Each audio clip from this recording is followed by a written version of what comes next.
안녕하십니까. 2022년 인문학연구원에서 지원하는 강연 집필사업 공개 강연의 오늘 사회를 맡은 인문학연구원의 김성수입니다.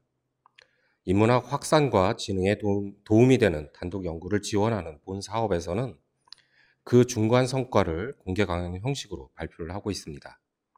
앞서 인문학 혹은 연관 분야 연구자분들께서 다양한 주제로 강연을 해주셨고, 선정된 총 10개의 주제 가운데 오늘이 마지막 주제 강연이 되겠습니다. 오늘 강연은 춘향전의 21세기 생명력 점검, 영화 춘향전과 전통시대 원전의 비교라는 제목으로 서울대학교 국사학과 오수창 교수님께서 발표해 주시겠습니다. 발표를 듣기 전에 잠시 오수창 교수님에 대해 소개를 드리자면 한림대학교 사학과 교수를 거쳐 현재 서울대학교 국사학과 교수로 계십니다. 교수님의 오랜 연구 경력을 전부 거론하기 어렵습니다만 조선 후기 정치사 혹은 사회사를 주로 연구하셨던 것으로 알고 있고요. 특히 평안도 지역의 농민항쟁과 정치동향 관련해서 다수의 연구 업적을 발표하셨습니다. 그런 만큼 1990년 조선 정치사 상하권을 시작으로 해서 아주 많은 단행본을 저술을 하셨습니다. 그리고 오늘의 발표 주제인 춘향전과 관련해서는 2020년 춘향전 역사학자의 토론과 해석이라고 하는 저술을 발간하기도 하셨습니다. 살펴보면 교수님의 춘향전 연구는 꽤 오래전부터라고 할 수 있는데요. 2012년에 발표된 춘향전에 담긴 일상의 문학적 형상화 비판의식을 시작으로 해서 조선의 통치체제와 춘향전의 역사적 성취, 춘향전에 담긴 저항의 원동력과 필연성 등 다수의 논문을 발표하신 바 있습니다. 오늘은 교수님께서 10여 년 이상 관심을 두고 진행해 오셨던 춘향전 연구의 새로운 면모를 보여주시지 않을까 그런 기대를 하게 됩니다.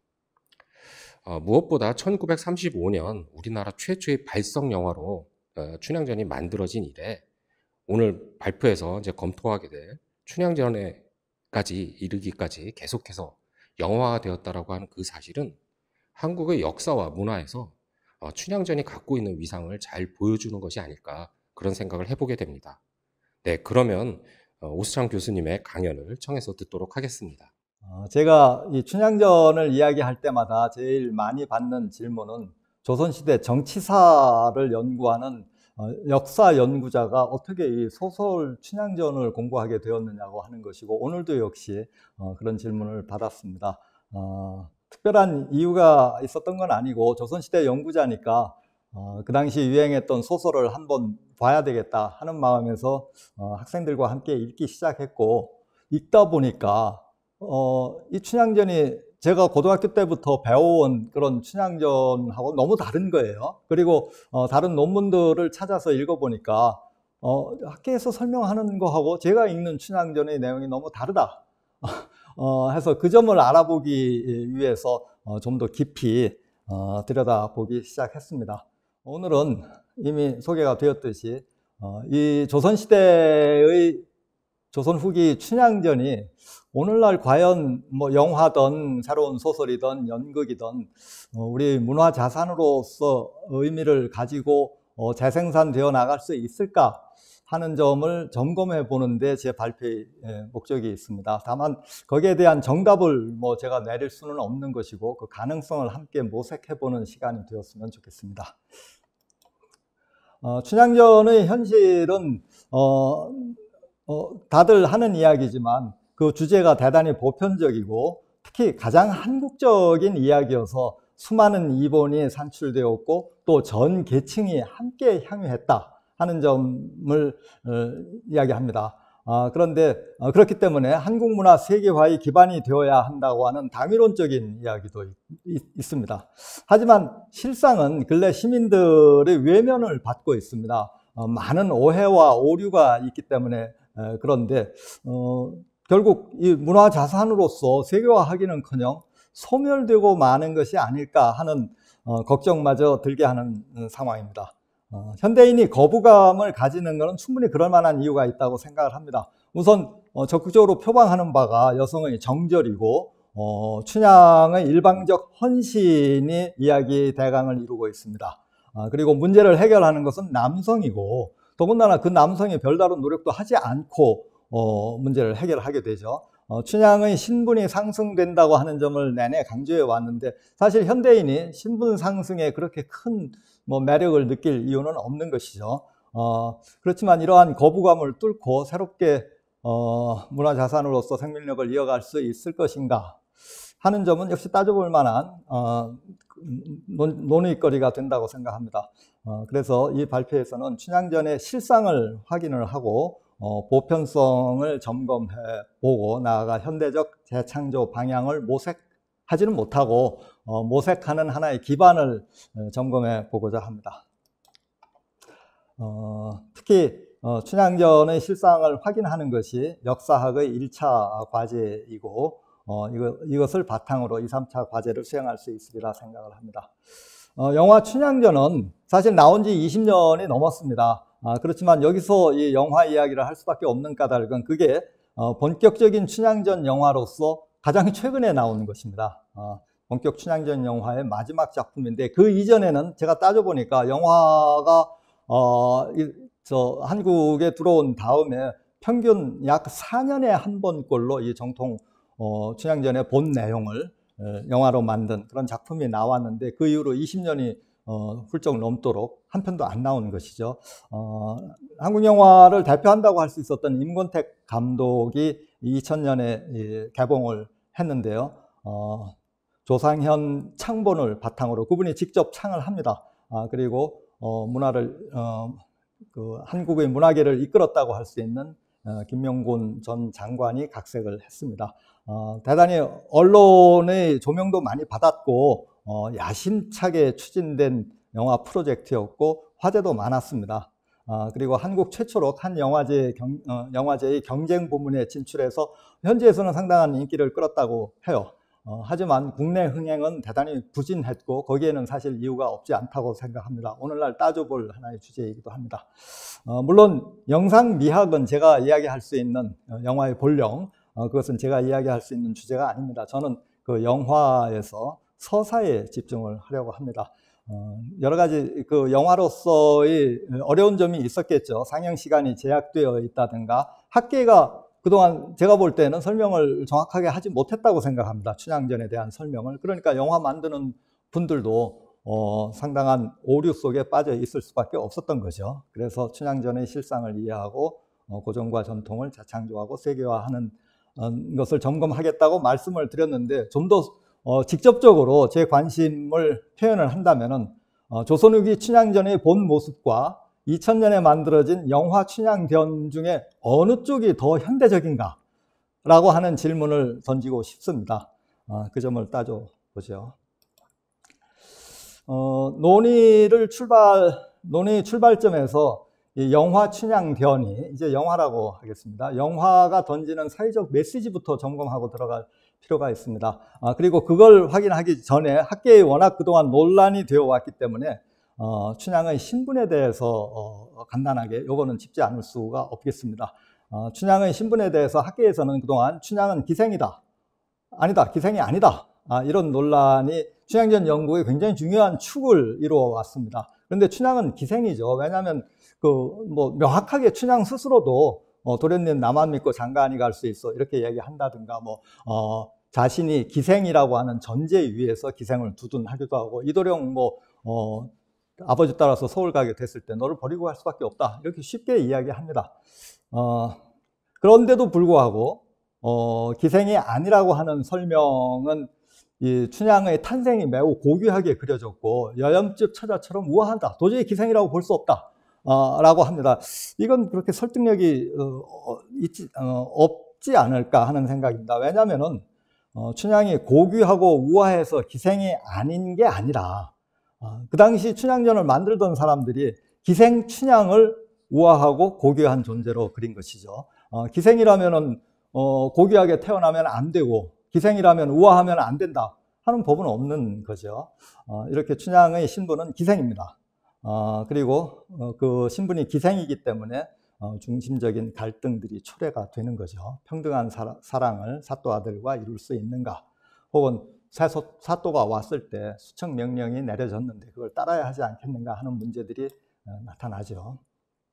그러한 전제 위에서 이 영화에서는 그 사회의식을 아주 직설적으로 표명을 하고 있습니다. 암행어사가 출도해서 춘향이를 구해낸 다음에 변사또하고 대화를 나누는데, 사실 이 대화 장면은 원전 춘향전 어느 이본에도 없습니다. 영화의 창안인 것이죠. 변사또가 방에 갇혀 있었는데 그 몽룡이 그를 찾아가는 거죠. 그래서 몽룡이 이도령이 곧 전라가명으로 옮겨질 것이니 봉고파직이 억울하거든 그곳에 원정 올리시오. 지금 봉고파직이라고 하는 처벌을 내렸는데 너 억울하지? 억울하면은 한번 청원해봐라 하고 이야기를 해요. 변사또가 입이 잔뜩 나와서 대답을 안 하는데, 이어서 이도령, 몽룡이 하는 말이 미색을 탐하는 것은 영웅 역사 일반이오만 수청거절한 괘씸죄를 너무 심하게 했다 춘향한테, 이렇게 죄를 지적을 해요. 그러자 이제 변사또가 말문이 튀어가지고 이 춘향이가 국사범이다. 자기 신분을 부정하고 희생으로서 할 일을 안 했다고 하는 거죠. 그렇게 이야기하니까 이몽룡이 어이없어 하면서 춘향이가 국사범이라니, 그것은 당신이 지나친 폭압에 대한 사람이고자 하는 의지였다고 생각지 않으시오 하는 이런 대화를 나눕니다. 이 대화를 좀 따져볼 필요가 있어요. 우선 춘향이 무죄냐 아니냐 하는 건데, 어사가 처음에 수청거절한 괘씸죄를 그리 과하게 다스리셨소 하고 묻는 것은 춘향 별로 죄 지은 거 없다는 거죠. 춘향이 무죄이거나 혹은 거의 무죄입니다. 그렇다면 무죄한 춘향이를 그토록 팼으니 변사또가 유죄가 되는 거죠. 그러니까 그렇다면은 이도령이 봉고파직의 처벌을 내린 것은 당연하다라고 볼 수 있겠습니다. 그런데 논의가 여기서 끝나는 게 아니라 좀 더 복잡하게 넘어갑니다. 어사가 억울하면 원정 청원서 올리시오. 이것은 어사 스스로 생각해도 변사또가 무죄의 가능성이 있다는 얘기죠. 변사또 억울할 것 같다. 월매도 그 다음 장면에 나와가지고 본관사또 발세 말라. 본관사또 덕분에 춘향이가 연료가 되었다. 이렇게 이야기를 하기도 합니다. 그것하고 통하는 관념이죠. 그런데 변사또는 거기에 대해서 춘향은 국사범이다. 왜냐? 어머니의 신분, 기생을 따라가야 된다고 하는 것을 부정했다. 사또 자신의 합법적인 명령을 위반했기 때문에 수청을 거부했다고 하는 건 바로 그런 거라는 거죠. 그러자 어사는 국사범 주장에 대해서는 반박하지 않습니다. 어느 정도 인정을 하는 거죠. 다만 춘향의 한 거를 폭압에 대한 사람이고자 하는 의지로 규정하게 되는데, 이걸 조금만 더 깊이 들어가죠. 결말의 사회적 의미는 실정법상 변사또의 주장을 인정했습니다. 이 영화에서는 춘향은 합법적인 수청 명령을 거부한 게 되는 것이고 춘향은 유죄입니다. 그런데 춘향이 바로 유죄가 되었기 때문에 춘향은 신분제를 부정한 존재가 되고 반체제 행동을 한 사람이 되는 것이고, 그로 인해서 춘향은 역사 영웅이 됩니다. 죄를 지었기 때문에 체제에 대한 저항을 했다는 것이죠. 그리고 이것이 통설입니다. 그래서 학생들을 위한 책에서는 춘향전을 새로 구성해가지고 학생들한테 읽히는 책인데, 신분사회를 비틀다, 신분사회에 대한 비판, 이걸 중심으로 춘향전을 설명하고 있죠. 그렇기 때문에 그리고 더 나아가서 어사가 변사또를 처벌하는 것은 지금 실정법으로는 변사또한테 할 말이 있다고 하는 거죠. 그런데 춘향이 보편적인 인권을 내걸었는데 그걸 탄압했기 때문에 변사또가 죄인이라고 보는 것이죠. 춘향은 기생으로서 조선 통치체제를 극복하려고 했는데 그걸 눌렀기 때문에 변사또를 처벌했던 것이고, 그건 실정법상으로는 변사또가 억울할 것 같다, 이런 얘기예요. 그런데 이에 따라서 의문이 나타나죠. 생길 수밖에 없죠. 사또의 수청 명령이 합법이라고 하는 대전제 위에 있습니다. 그런데 이걸 전제로 하다 보면 오늘날 춘향전 연구의 대부분이 이 전제 위에 서 있습니다. 이 영화도 물론이고. 그렇다면은 조선은 제도적으로 성노예를 운영한 국가입니다. 국가에서 법적으로, 제도적으로, 공개적으로. 물론 이 성노예가 사회 일각에 자리 잡고 있는 이런 야만적 현실은 뭐 오늘날까지도 근절되지 않았을 정도입니다. 그렇지만 실질적으로 그런 존재가 있었다고 하는 것하고 전국의 모든 고을에서 제도적이고 공개적으로 성노예, 기생이라는 성노예를 운영했다고 하는 것. 사또가 아무 때나 불러가지고 수청을 들게 할 수 있는 존재, 그런 제도가 운영되었다고 하는 것은 전혀 다른 문제죠. 그리고 그런 사또의 수청 명령이 합법이라면 거기에 저항한 춘향은 범죄자가 되는 것인데, 그렇다면 그런 범죄자를 국왕은 무슨 근거로 춘향을 표창했는가 하는 이런 질문이 나올 수밖에 없는 거죠. 답은 간단 명료합니다. 조선시대 법률에서 관리가 기생하고 동침하는 것을 금지하고 있습니다. 우리 조선에서 형법으로 채택했던 대명률도 그렇고, 세종대에는 그 대접받은 사람, 기생을 보내서 대접한 사람, 본인이 기생하고 잔 건 물론이고 그렇게 손님한테 기생을 보낸 사람 다 처벌하게 되어 있고, 영조대 속대전에 와서는 좀 더 명확하게, 그 전에도 법은 있었지만 사실 잘 안 지켜졌죠. 그러니까 적어도 법적으로는 좀 더 명확하게 규정을 합니다. 수령으로 기생을 간음한 자는 적발하여 관직에서 내쫓는다. 그리고 그 법이 계속되고 실제 처벌 사례도 다수 있습니다. 따라서 사또의 수청 요구는 현실에서는 다반사인 게 사실입니다. 이걸 부정하는 건 아니에요. 이건 현실은 그래요. 하지만 적어도 법의 논리로서는 엄연한 불법인 것이죠. 따라서 이 법적으로 따져볼 때 춘향전에서 사또를 처벌하는 것은 당연합니다. 그렇게 복잡하게 이 영화에서 이야기하는 것처럼 복잡하게 나갈 문제가 아닌 거죠. 그렇다면은 춘향전이 표방하고 있는 이 영화가 통설에 따라서 표방하고 있는 사회의식은 춘향의 신분 상승, 이것이 중요한 의미를 가지고 있어요. 이게 중요하지 않다고 하는 건 아닙니다. 춘향전의 주제임에 틀림이 없어요. 내용 전개의 분명한 핵심입니다. 하지만 춘향의 정체성은 기생이고 소망은 기생첩이에요. 춘향이 처음부터 뭐 대단한 신분 상승을 이루려고 한 건 아니죠. 앞으로 확인해 보겠지만. 그리고 이것은 하층민 기생의 보편적 욕구이고 동서고금 보편적 이야기입니다. 수많은 현실 사례도 있어요. 따라서 신분을 상승시키려고 했다고 하는 것 자체가 뭐 대단히 혁명적이거나 시대적 특징이라고 할 근거는 없습니다. 춘향의 저항의 반체제인가? 이렇게 반체제라고 이렇게 설명을 하고 있는데, 지금은 거듭 확인한 바와 같이 춘향의 수청 거부는 합법입니다. 그렇기 때문에 합법적인 행동을 목숨을 걸고 행했기 때문에 면천을 받고 국왕에게서 표창을 받는 것이죠. 즉 춘향의 저항은 이념적이고 법적이고 제도적으로 새로운 의미 없습니다. 춘향의 한 거는 합법이고 체제의 보호 대상이에요. 반체제 아니에요. 적어도 논리적, 법적, 제도적으로 그렇다는 얘기죠. 논리적인 혁명성은 춘향전에 없습니다. 그렇기 때문에 조선시대의 지배계층까지도 춘향전을 함께 향유할 수 있었던 것이에요. 한문본이 속출했죠. 따라서 영화 춘향전의 결말, 이것이 바로 춘향전에 대한 지금까지 통설이었는데, 춘향과 춘향전이 신분제를 부정했고 반체제이고 혁명적이었다, 이런 설명을 하고 있는데, 이건 역사적 실상과 어긋납니다. 물론 그런 어긋난 영화를 만들고 한 데에는 제대로 설명하지 못한 학계의 책임이 있다고 생각합니다. 즉 다시 한번 강조하지만 춘향전의 주제와 논리에 신분제를 부정한다든가 반체제라든가 하는 건 없습니다. 그런데 이렇게 일반적으로 설명해 왔던 내용을 아니라고 하고 나면은 도대체 적어도 역사적이고 사회적인 방향으로 춘향전은 무슨 이야기를 하는 것일까 하는 걸 다시 따져볼 수밖에 없죠. 그건 뭐 다시 춘향전 텍스트 속으로 들어가는 수밖에 없습니다. 우선 만남 장면을 재검토를 해보고자 합니다. 영화에서는 이도령이 그네 뛰는 춘향이를 보고 방자를 시켜가지고 데려오라 이렇게 얘기하죠. 이건 뭐 변함이 없습니다. 그런데 춘향이 자기를 데리러 온 방자에 대해서 바로 쫓아가는 게 아니고, 방자야 어찌 꽃이 나비를 찾는단 말이더냐, 돌아가 도련님 전에 안수의 접수와 해수열이다 라고 일러라 하는 거죠. 기러기가 물을 줬고 나비가 꽃을 줬고 개가 자기 집을 쫓아가는 것이죠. 어떻게 반대가 되느냐 했어요. 그래서 이도령이 집으로 찾아왔습니다, 영화에서.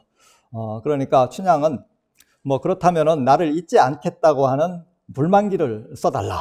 배신하지 않겠다고 하는. 그래서 불만기를 써봤는데, 그때 이 장면이 이 영화의 그 방향을 잘 보여주고 있습니다. 월매가 아니라 춘향이 직접 요구를 합니다. 대개는 월매가 요구를 하는데 여기서는 춘향이 직접 불만기를 요구하고 강렬한 눈빛으로 주체성을 표현하고 있습니다. 그러니까 몽룡이 해와 달과 같이 한 마음으로 변하지 않으리라 하는 불만기를 써주는 거죠. 그런데 이 완판 84장본의 광안루 상봉 장면을 다시 따져볼 필요가 있습니다. 이건 영화에서는 집으로 찾아오는데 대부분은 광안루에서 만나는 거죠. 그런데 일반적인 통솔도 광안루에 만나는 그 장면으로부터 시작이 되는데 이 장면을 살펴봄으로써 춘향전 이해의 방향을 새로 잡을 수가 있습니다. 대개 아시는 바와 같이 춘향의 언사는 이렇습니다. 이도령이 첫 번째 방자를 시켜서 불렀는데 안 가죠. 그러자 두 번째 이도령이 다시 부르는데 이제 전략을 좀 바꾸죠. 그래서 너를 기생으로 알기 때문에 부르는 게 아니라 글을 잘한다고 하니까 내가 청하는 곳이다. 그 말을 듣고 이제 춘향이 광안루로 건너갑니다. 옆에서 월매도 가보라고 하고. 그러니까 가죠. 가서 대화를 하는데 춘향이 이도령 인연을 맺자는 이도령에 대해서 그런 분부 말라든가 나는 몰라요 이런 말을 해요. 그러니까 기존 설명에서는 이 광안루에서부터 춘향의 본 모습이 드러난다고 얘기를 하는 거죠. 춘향은 강렬한 자의식에서 기생이기를 거부했다라고 설명합니다. 여기서 춘향전에 대한 대부분의 설명이, 춘향전 주제에 대한 대부분의 설명이 출발합니다. 춘향은 이도령의 구애를 자신은 기생이 아니라는 강렬한 자의식, 혹은 기생에서 벗어나고자 하는 강렬한 자의식에서 거부했다. 이렇게 설명을 하죠. 혹은 어떤 분은 방향을 좀 바꿔가지고 순수하다. 그래서 춘향은 전혀 마음에 없다는 듯 나는 몰라요 라고 한마디로 대답하였다 라고 설명을 하면서 막상 좋으면서도 약간 주저하는 듯한 춘향의 태도는 요즘 남녀가 사귀기 시작할 때의 모습과도 별반 다르지 않다. 이런 방향으로 이 장면을 설명하기도 합니다. 그런데 사실 광안루 만남의 진실은 그게 아니라고 저는 생각을 해요. 이도령이 우리 인연을 맺어보자 하고 얘기를 하니까 춘향이 뭐 불사이군이라든가 연료불경 이부절 이런 거 얘기하면서 그런 분부 마옵소서라는 얘기를 해요. 그런데 그 말이 떨어지자 이도령은 좋다. 그러면 내가 배신하지 않겠다는 돌같이 쇠같이 굳은 약속을 맺겠다 하고 바로 이어서 내 집이 어디매냐 하고 물어요. 그러니까 춘향이 방자불로 물어서서 그 촌스럽게 나한테 그걸 직접 물으면 어떻게 하냐. 이런 답변이죠. 그러니까 이도령이 맞다. 방자한테 물어서 집을 확인합니다. 그리고 춘향이 이제 일어나죠. 이도령이 그러자 오늘 밤에 너희 집에 갈 것이니 괄시나 부디 마라. 그러니까 나는 몰라요. 이렇게 얘기를 해요. 내가 모르면 쓰겠느냐. 잘 가거라 금야에 상부하자 했는데 이 장면의 본질은 뭐 굳이 길게 따져볼 필요 없이 이렇습니다. 거부나 순수가 아니죠. 춘향은 이도령이 인연을 맺자고 하니까 나는 약속하면 정제를 지키겠다 하고 서약을 하면서 너는 어떻게 할 것이냐 하는 얘기를 한 거예요. 이도령 내가 나를 버리면 어떻게 할 것이냐 그런 소리 하지 말아라 하는 건 버리지 않겠다는 약속을 요구하는 거죠. 미래 보장을 요구했습니다. 그러니까 이도령이 바로 맹세해요. 금속 뇌약 맺는 거죠. 약속을 해줘요. 이건 사실 다른 데에서 문장으로 글로 불만기를 써주는 거나 그 내용 전개는 똑같다고 생각합니다.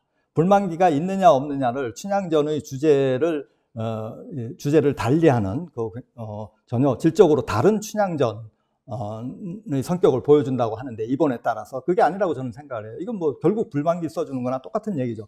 약속을 했기 때문에 곧바로 이어서 내 집이 어디매냐 하고 찾아갈 생각을 하는 거죠. 그리고 춘향은 자기 집 가르쳐 줍니다.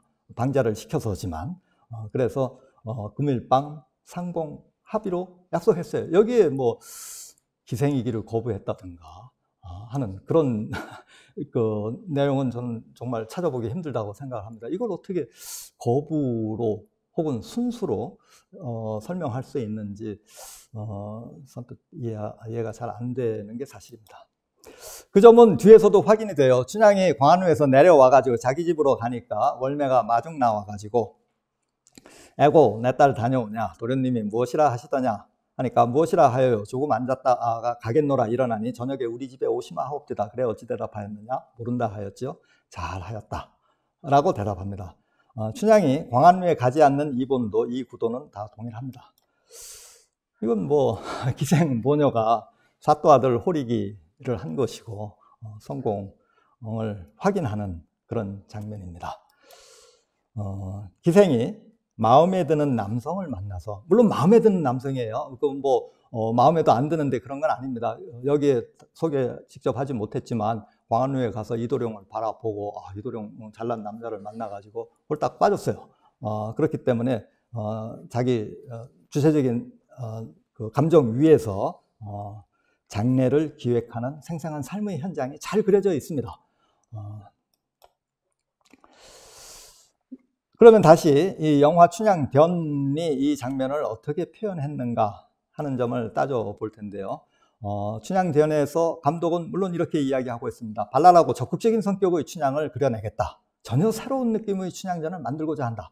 하는데 발레든 창극이든 영화든 새로 만드는 분들은 다 이야기합니다. 발랄하고 적극적인 성격의 춘향을 그려내겠다. 전혀 새로운 느낌으로 만들어내겠다. 다 이렇게 이야기를 하는데 이건 뭐 늘상 그래 왔습니다. 1920년대인가 30년대인가 춘향전을 그려낸 만화에서는 춘향이가 의자를 들어서 변사또를 후려 팹니다. 이미 20세기 전반에 그런 춘향전이 그려지고 있어요. 그러니까 전혀 새로울 거 없습니다. 춘향이, 영화 속 춘향이의 강렬한 눈빛을 표현했고 이별 통보에 치마를 쫙 찢어버리는 이런 장면도 그려냈지만 이건 원전에 있습니다. 그러니까 별로 그렇게 새로울 게 없는 거죠. 오히려 원전에서는 춘향이 이도령을 살펴보고 반하는 장면이 나와요. 마음에 흠모해서 장례를 보장해서 요구하게 되는데 영화만 쫓아가다 보면은 아까 보았지만 자기를 데려온 방자를 돌려보내면서 바로 이도령을 찾아오게 합니다. 사실 이도령 얼굴 한 번 안 보고 자기 집으로 오게 했어요. 그건 뭐 상영 시간이 너무 짧으니까 세세하게 다 그려낼 수 없었을지 모르겠습니다. 그렇긴 하지만 결과적으로는 춘향은 이도령을 얼굴 한 번 안 보고 집으로 부른 게 됩니다. 춘향의 주체성이나 적극성은 영화가 조선 후기 원전을 따라가지 못하죠. 21세기인데 21세기 영화가 원전을 따라가지 못한다고 판단이 됩니다. 적어도 이 장면에서는. 그러면 그 사랑 장면은 어떤가? 이 역사학자가 춘향전의 사랑을 감히 논할 수 있을까 하는 생각을 했습니다. 그래서 처음 뭐 춘향전에 대한 발표를 한다든가 할 때는 이런 문제는 난 못 다룬다. 이래서 피해 가기만 했는데 언제부터인가 이 춘향전의 사랑 장면을 다루지 않고 춘향전을 이야기할 수는 없다 하는 생각을 하게 됐습니다. 춘향전 강렬한 에로티시즘이죠. 감독이 춘향이 몽룡에 대해서 절대적인 수절을 해낼 수 있었던 것은 정신적인 사랑만으로는 불가능했고 육체적인 함몰까지 있었기에 표현이 육체적인 함몰이에요. 쇠처럼 단단하게 저항할 수 있었다. 그래서 원전에 충실하게 에로틱하게 표현하는 것을 원칙으로 했다. 이렇게 얘기하고 있습니다. 동의합니다. 춘향전의 에로티시즘 강렬하죠. 하지만 영화에서 이러한 사랑의 진정성이 충분히 설명되는가? 그리고 사또 아들과 기생의 결합에 따르는 현실 문제는 어떻게 처리되는가? 이건 영화적 문법에 의해서 설명되어야 할 거니까 제가 뭐 이렇다 저렇다 얘기할 수는 없을 것 같습니다. 소설처럼 이렇게 구체적으로 설명을 하지 못하고 영상으로 설명을 해야 되는 것인데 그게 충분한 설득력을 지니느냐 안 지니느냐 하는 것은 제가 할 수 있는 이야기는 아니고 저는 서사를 설명을 할 수 있을 따름인데요.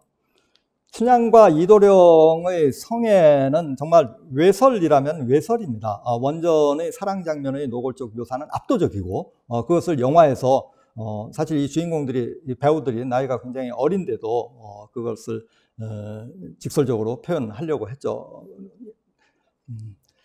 그런데 여러 면에서 이 장면을 이해할 수 있지만 하나만 먼저 이 실마리를 던져본다면은 춘향전 여러 이본 중에서 전체적으로 가장 세련되고 우아한 이본이라면 완판 84장본입니다. 대개 고등학교에서도 이 이본을 가르쳤어요. 저도 그렇게 배웠고. 그런데 이 사랑 장면의 노골성이야말로 가장 세련되고 우아한 완판 84장본이 가장 심합니다. 이것은 노골적 에로티시즘이 춘향전의 본질이고 핵심이라고 하는 사실을 보여준다고 생각을 합니다. 그 장면을 미리 본다면은 이 절실한 사랑 노래와 대화가 길게 계속되는 중에 이도령이 춘향아 우리 둘이 어음질이나 하여 보자 해서 업고 노는 장면들이 나오죠. 뭐 선뜻 이해 안 가는 장면들, 이런 좀 야한 장면이지만 이해하실 수 있을지 모르겠어요. 업어달라고 이도령이 하니까 춘향이 도련님을 업고 툭 추어 놓으니 대중이 틀렸구나.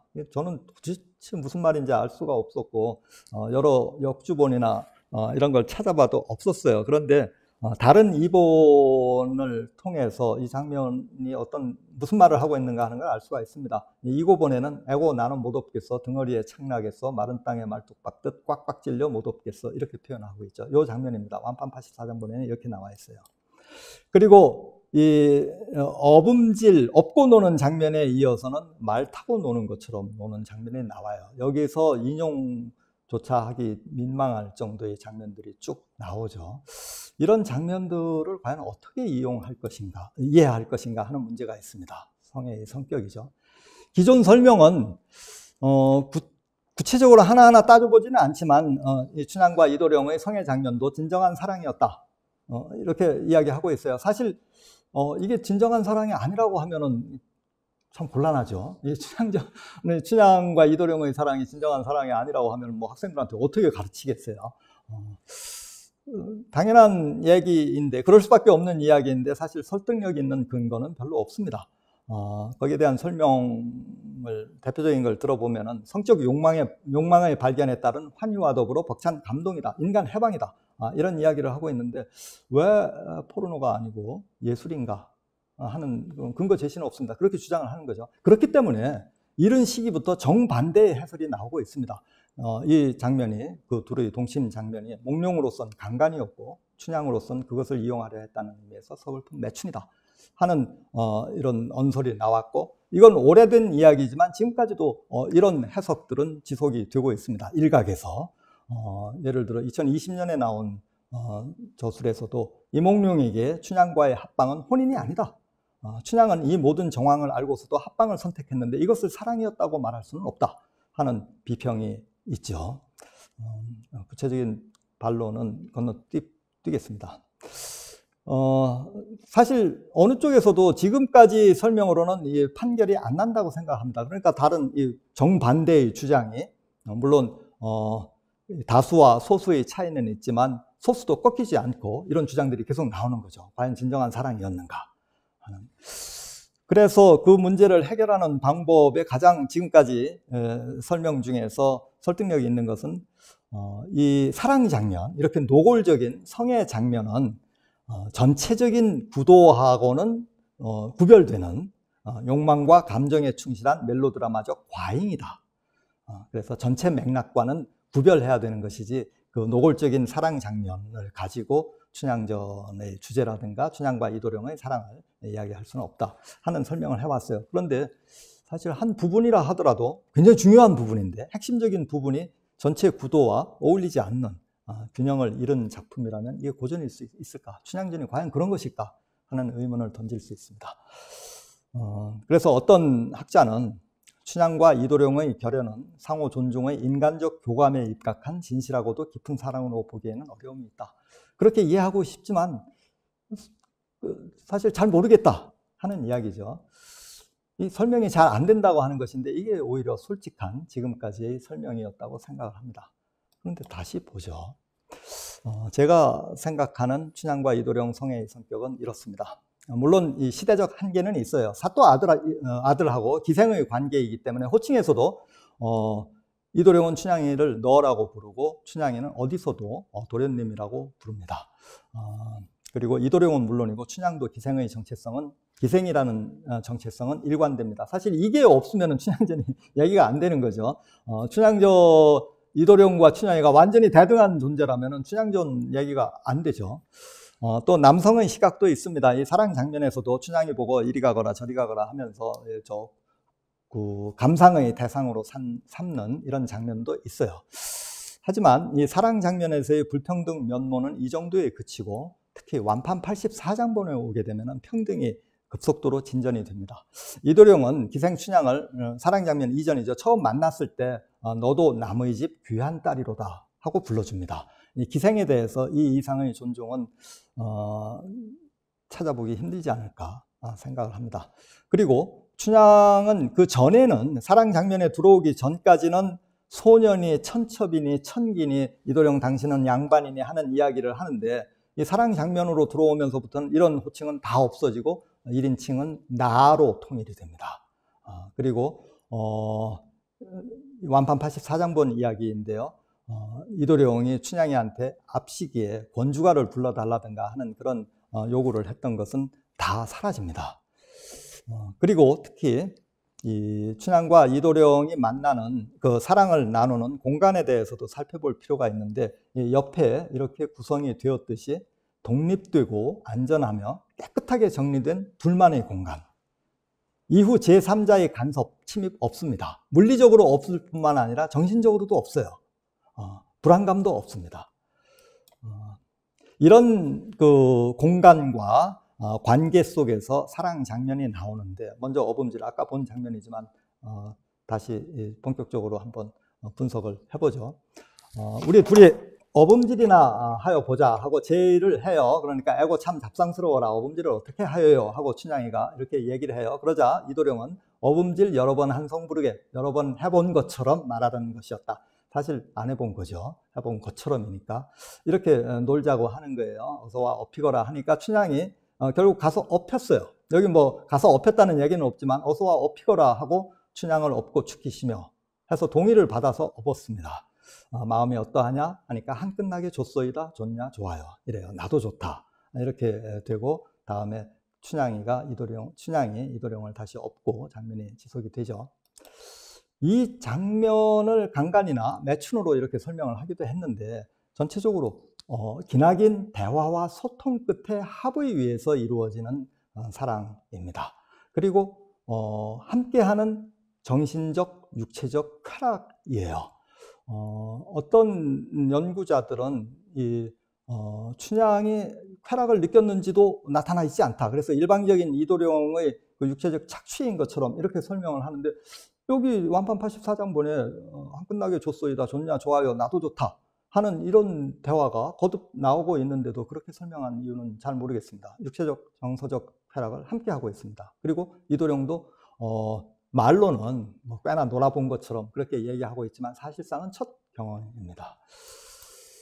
그 뒷장면은 사실 더 야해요. 말 타고 노는 것이니까. 그런데 이 앞에 장면, 우리 둘이 어범질이나 하여 보자 해서 동의를 얻어가지고 업고 노는 그 장면하고 이 구조가 똑같습니다. 말노름이나 좀 하여 보자. 애고참 우수어라. 말노름이 무엇이요? 말노름 많이 하여 본성 부르게 천하 쉽지 하고 설명을 해주는 거예요. 결국 앞의 어범질과 똑같은 양상으로 진행이 됩니다. 그 구체적인 대화와 공통 요소는 생략했다고 생각이 돼요. 그래서 전체적으로는 대화와 합의, 공동의 정서적, 육체적 쾌락, 이것은 어범질과 동일하다고 해석이 됩니다. 전체적으로 다시 정리한다면 춘향과 이도령의 성애는 안전하고 깨끗한 둘만의 공간에서 평등하고 끊임없는 대화와 소통, 합의 위에서 함께하는 정서적, 육체적 쾌락으로 진행이 되었다고 판단이 됩니다. 이것은 사랑의 진정성이 이렇다면 확인이 된다고 생각합니다. 사실 그 남녀 간의 관계가 이러한 조건이라면은 어느 것도 그 어떤 것도 허락될 수 있는 게 아닌가 하고 생각이 돼요. 또 반대로 얘기하면은 이런 조건이 아니라면은 이건 좀 문제가 있는 그 관계가 아닐까 생각이 듭니다. 춘향전에서 춘향과 이도령은 이러한 사랑의 진정성을 확인한 위에서 진행이 되고 확인하게 하는 위에서 진행이 되고 그렇다면은 뭐 그 다음에는 어범질을 하든 말노름을 하든 무슨 상관이 있겠느냐 하는 생각입니다. 그걸 가지고 그 둘 사이의 말로름이라든가 이런 걸 가지고 그 둘 사이 사랑의 성격을 규정할 수는 없다고 생각이 됩니다. 그렇다면은 이러한 그 춘향전 원전의 사랑의 진정성이 춘향전이라고 하는 영화에 설득력 있게 묘사가 되었는가, 표현이 되었는가 하는 문제죠. 아름다운 영상입니다. 이건 아까 말씀드렸듯이 제가 판단할 수 있는 건 아닙니다. 원전에 담긴 공간의 안정성, 끊임없는 소통과 합의가 구현되었나 하는 것인데, 이건 각자 영화를 보시고 영화의 문법으로 충분히 그게 설명이 되었다 이렇게 판단할 수도 있고, 그건 좀 부족하다 이렇게 생각하실 수도 있을 것 같아요. 제가 할 수 있는 이야기는 서사입니다. 이 영화 속에서는 원전에서 확인되는 그 사랑의 진정성과는 상당히 다른 이야기가 나옵니다. 우선 작은 것부터 말씀드리면 몰입을 방해하고 춘향의 종속성이 드러나요. 예를 들어 이도령은 사또가 이도령이 무슨 딴짓하고 다닌다는 걸 알고 하인을 추궁해가지고 사실을 밝혀냅니다. 그러니까 이도령이 그 하인, 사또한테 사실을 밝힌 하인을 이 책으로 폭행하는 이런 장면이 나와요. 그리고 이건 원전에서도 이런 얘기가 나오는 이본이 있긴 한데, 모친도 이도령한테 사또가 다 아니까 뭐 이제 그러지 말라고 하는 그런 이야기가 나옵니다. 두 사람만의 사랑에 대한 집중을 방해하고 있어요. 완판 84장본 같으면 이런 얘기 전혀 없습니다. 오로지 둘만의 관계, 안전하고 깨끗하고 독립된 공간에서 진행되는 쾌락을 함께하는 그 둘만의 관계에 집중하고 있는데, 몰입에 방해가 되는 건 분명하다고 생각이 듭니다. 물론 그 사랑의 현실성을 설명하려면 뭐 이런 장면도 넣어서 안 될 건 없다고 생각이 듭니다. 여기까지는 뭐 크게 잘못됐다고는 생각하지 않아요. 그런데 이 영화에서는 이도령이 춘향의 집으로 찾아왔을 때 춘향은 술을 놓고 있습니다. 그런데 원전에서는 모두 춘향이는 독서를 하거나 음악을 연주하고 있어요.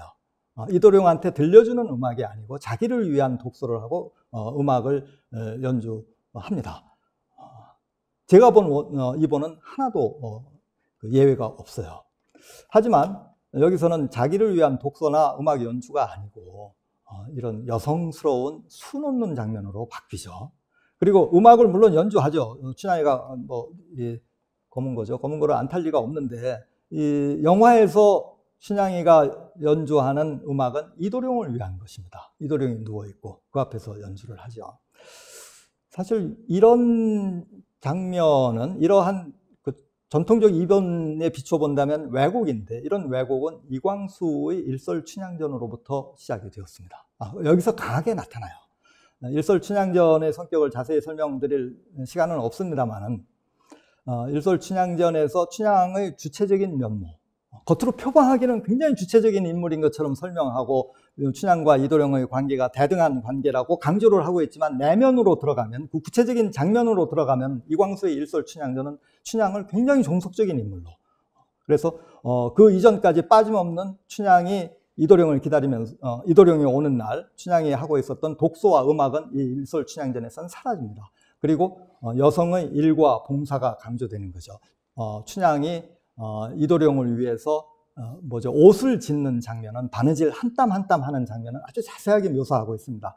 그런 이광수의 일설춘향전에 나타난 그 방향으로 영화가 흘러가면서 원전에 비추어 본다면 몰입을 방해하고 춘향의 종속성을 확장하는, 강화하는 그런 방향으로 구성이 되어 있습니다. 훨씬 더 퇴형된 면모도 나타나요.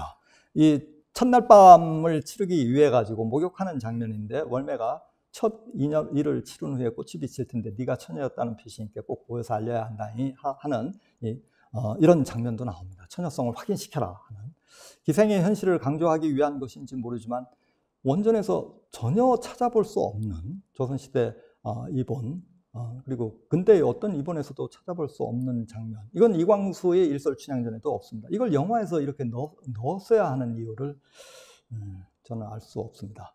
더 심한 장면도 있어요.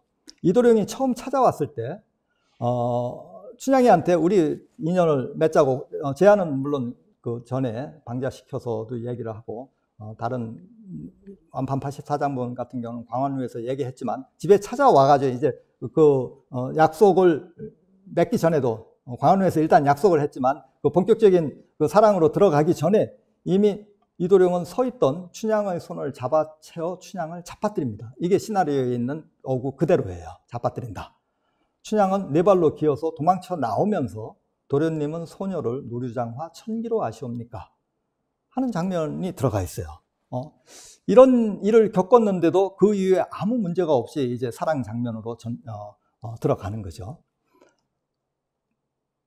요건 정말 제작 의도를 이해할 수가 없어요. 구체적으로 보더라도 춘향이 도망 나오면서 노류장화 천기로 아시옵니까? 기생이라면 이래도 된다는 얘기죠. 그런데 나는 기생이 아니기 때문에 이래서는 안 된다고 하는 이런 신분차별을 당연시하는 그런 구도 속에 있죠. 이야기 전체의 구도와 모순되어 있습니다. 원전에서 상상할 수 없는 폭력을 왜 이 영화에 집어넣었는지, 춘향을 주체적이고 적극적인 인물로 전혀 새로운 느낌의 춘향으로 만든다고 하면서 이런 장면을 넣은 것. 혹시 춘향의 저항을 강조하기 위해서 이런 걸 넣었을까요?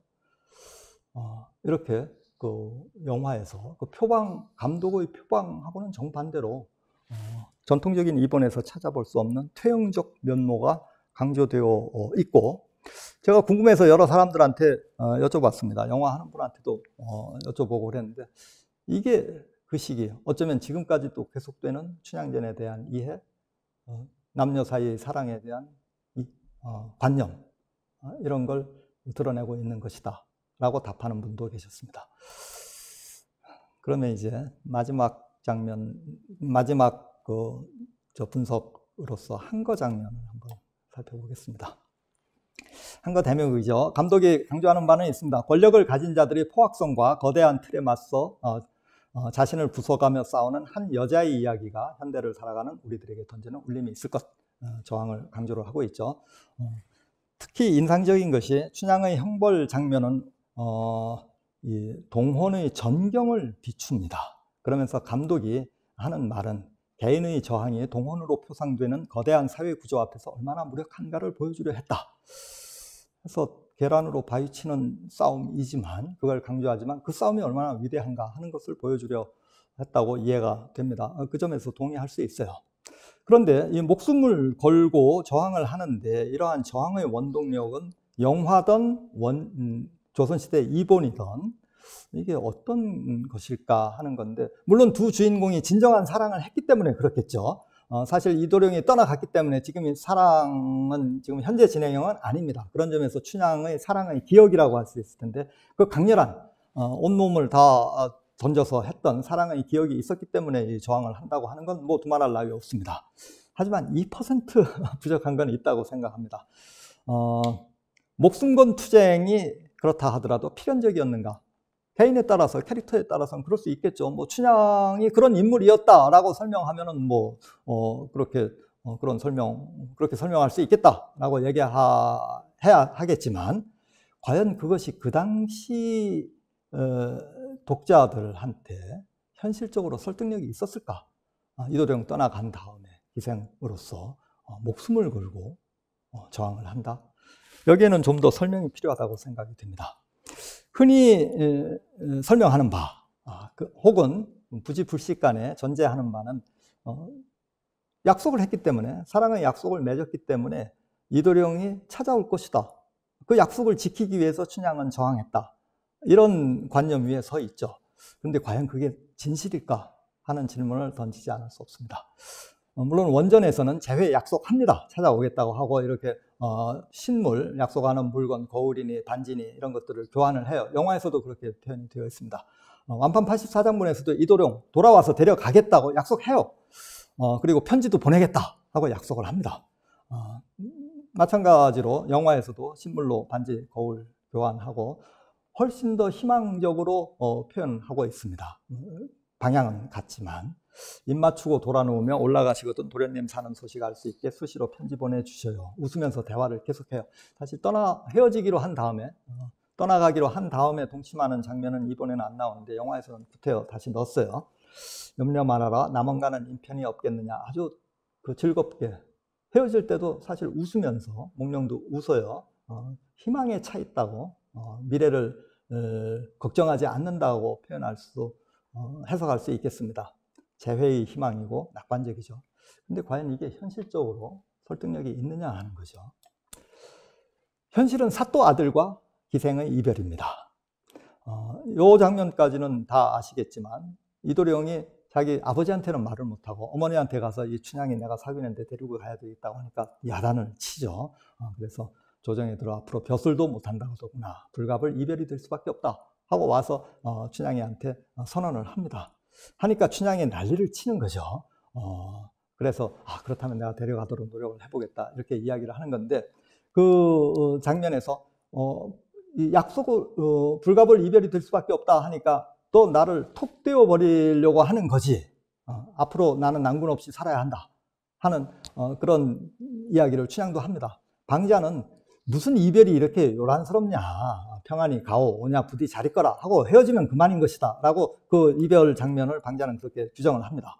월매는 자기 어머니인데도 어따 이년아 우리는 너만때 행창으로 창기 노릇으로 이별을 여러 번 하였을 때 저다지 하여본 일이 없다. 왜 이렇게 유난을 떠느냐라고 얘기하고 변사또는 뭐 이도령 장난한 것이 뭐 내 생각할 리가 있겠느냐 이렇게 이야기를 하고 춘향도 완전히 부정 못합니다. 도련님이 무신하여 신의가 없어서 설령 다시 안 찾으면 하는 그런 상황을 생각을 하고 있어요. 이야기를 하고 있습니다. 그리고 이도령은 편지 쓰겠다고 약속했지만 편지 한 통 안 보냅니다. 이걸 진정한 사랑인데 어떻게 편지 나중에 춘향이도 이도령한테 보낼 수 있는 편지 한 통 왜 안 보내는가? 여기 대해서 설명들이 뭐 많습니다. 문학 쪽에서의 설명은 극적인 효과를 위해서 그럴 수밖에 없었다. 편지해가지고 암행어사 온다는 게 다 밝혀지고 그래서 무슨 극적 긴장감이 있겠느냐. 뭐 이런 얘기를 하기도 하고 영화 같은 데에서는 1960년대에 만들어진 영화, 북한 영화도 그렇고 남한의 영화도 그런데 하나의 문법이 되었습니다. 이도령이 편지를 보내는데 변사또가 사람을 시켜서 중간에 다 가로챕니다. 이렇게 합리적으로 설명을 하려고 하는데 사실 이 합리적인 설명 필요 없어요. 안 보냅니다. 사또 아들이 기생하고 사귀다가 서울 갔으면 그만이에요. 그러니까 벌써 이도령이 춘향이한테 불갑을 이별이 될 수밖에 없다 했을 때 월매는 미래를 정확하게 내다봅니다. 내 딸 춘향, 너 떠나간 다음에 내 딸 춘향 임그릴제 도련님은 무정하여 아주 있고 일장 편지 아니하신가. 편지 없을 것 정확하게 예측하고 있어요. 이도령과 춘향의 사랑은 거듭 강조했지만 진정한 사랑이면 틀림없어요. 그러나 한때 사랑입니다. 현실 속에서 이건 기생 자제, 사또 자제와 기생의 사랑이고 떠나갔으면 편지 보낼 필요 없어요. 인연 끝났습니다. 따라서 재회 또는 보상을 기대하며 저항을 한다 하는 이런 그 전제는 이런 상황 설명은 비현실적이고 설득력이 부족합니다. 도대체 춘향은 왜 그렇게 목숨 걸고 저항하느냐 하는 설명이 잘 안 되는 거죠. 영화에서든 원전에서든 한거의 명분은 뚜렷합니다. 절개를 지키겠다 하는 거죠. 그거에 대해서 변사또가 뭐라고는 사실 못합니다. 속으로는 화가 났을지 모르지만 뭐라고는 못하는데 이 춘향은 아주 도발을 하죠. 나한테 절개를 꺾으라고 하는 사또 너는 국군이 불행하여 외적이 집정하면 무릎 꿇고 두 임금을 섬기리이까 너 역적이 될 놈이다 하는 얘기를 듣고 변사또가 불같이 화를 내는 거죠. 명분이 당당합니다. 이 원전과 동일해요. 이 구도는 기생도 정절을 지킨다 하는 이야기인데 사실 기생이 정절을 지킨다고 하는 건 대단히 반체제적인 것처럼 설명을 해왔지만 기생은 정절하고 관계없는 존재다라고 해왔지만 체제의 논리에서는 절대 그렇지 않습니다. 기생도 정절을 지켜야 한다. 그러니까 논계 같은 기생, 충을 행한 논계도 칭찬하고 그러는 거죠. 이건 반체제 저항 논리가 아니에요. 체제 유지의 권장사항입니다. 현실이 다 이렇게 돌아간 건 아니죠. 기생이 절개를 지킨다고 하는 건 대단히 어려운 일임에 틀림이 없지만 적어도 그 법이라든가 제도라든가 이념상으로는 기생도 정절을 지킨다고 하는 춘향이의 이 이야기는 대단히 그야말로 합법적이고 체제를 강화하는 논리입니다. 통솔과 달리 혁명성 없다고 하는 것 앞에서 설명드린 내용하고도 통하는 것이죠. 이걸로는 한 거라고 하는 목숨 건 한 거가 현실적인 설득력을 충분히 가지지 못합니다. 더군다나 춘향에게는 여러 가지 선택지가 있어요. 월매, 여기서 이 춘향이 구슬르죠. 사또한테 불려가는 춘향을 향해서 아까 한 거하고 통하는 얘기는 나도 옛날에 이렇게 대부 남편으로 섬겼던 남자를 세 본다면 손가락이 아파 못 세겠다. 첫사랑 첫 이별은 그러니라 새로운 신관 자제 인물도 일색이요. 여기서는 병사또를 얘기하지는 않고 병사또 아들이 좋다 하니까 그 사람하고 한번 또 관계를 맺어보자 이렇게 얘기하는 거죠. 나아가서 저러하면 열려들까 우는 입에 오줌이나 갈기겠다 이렇게 얘기를 하죠. 감독도 변학도가 이도령에 비해 뒤질 것이 없어야 한다. 그래야 춘향이가 변학도에 끈질긴 수청 요구를 뿌리치고 이도령에 대한 절개를 지키는 것이 더 멋있지 않나 하는 얘기를 하는데 사실 원전이 이렇습니다. 84장본의 변학도는 아주 멋진 인물로 그려져 있어요. 그래서 사또한테 잘 보이라고 이렇게 구슬르는 그런 장면이죠. 영화에서 이 신관 사또가 새 사또가 내려오는 장면을 아주 멋지게 그려내고 있고 아주 잘난 인물로 그려내고 있는데 그래서 이건 감독은 이 장면을 자신의 아주 독창적인 이 새로운 해석으로 얘기하고 있지만 완판 84장본에 이런 면으로 이런 방향으로 그려져 있습니다. 뭐 다들 이렇게 하는 얘기 속에서 수절과 정절은 현실적 설득력이 여전히 미약하다는 얘기죠. 그럼 도대체 왜 그렇게 저항을 했는가 하는 문제죠. 저항의 계기를 완판 84장본, 사실 모든 한글본이 이러한 그 방향에 있는데 완판 84장본의 텍스트에서 찾아볼 수밖에 없습니다. 새 사또가 춘향이를 잡아다 왔어요. 불러다 앉혔습니다. 그러자 춘향이 상방에 올라가서 대청에 올라가서 염술 단좌했어요. 단장하게 앉았습니다. 사또 대혹하여 책방에가 회계나리님을 오시래라. 자기가 개인적으로 거느리고 있는 참모입니다. 참모가 들어와 오니까 사또가 기뻐가지고 자네 보기에 저게 춘향일세. 하 그년 매우 예쁜데 구경할 만하오. 중신하겠나? 인제 와서 중신하라고 하면 뭐가 되냐. 처음부터 매파를 보냈어야지. 그렇지만 불렀으니까 아마도 혼사할 밖에 수가 없소 하고 이 참모는 회계 생원은 변사또한테 어깃장을 놓는 듯 하지만 결국 그 뜻을 뒷받침하죠. 사또 대의하여 춘향도로 분부하게 하되 갑자기 오늘부터 몸단장 정리하고 수청으로 거행하라 하니까 나 못하겠다 하고 나서는 거죠. 이 장면의 성격은 기껏 불러놓고 직접 상대하지 않습니다. 올라와 앉아라 하는 얘기에서 그치고 그 다음에 춘향이를 직접 상대하는 게 아니라 제3자를 불러가지고 춘향이를 완전히 구경거리를 만들었어요. 오죽하면 그 말로 한번 구경할 만하오 하는 이야기가 나올 정도예요.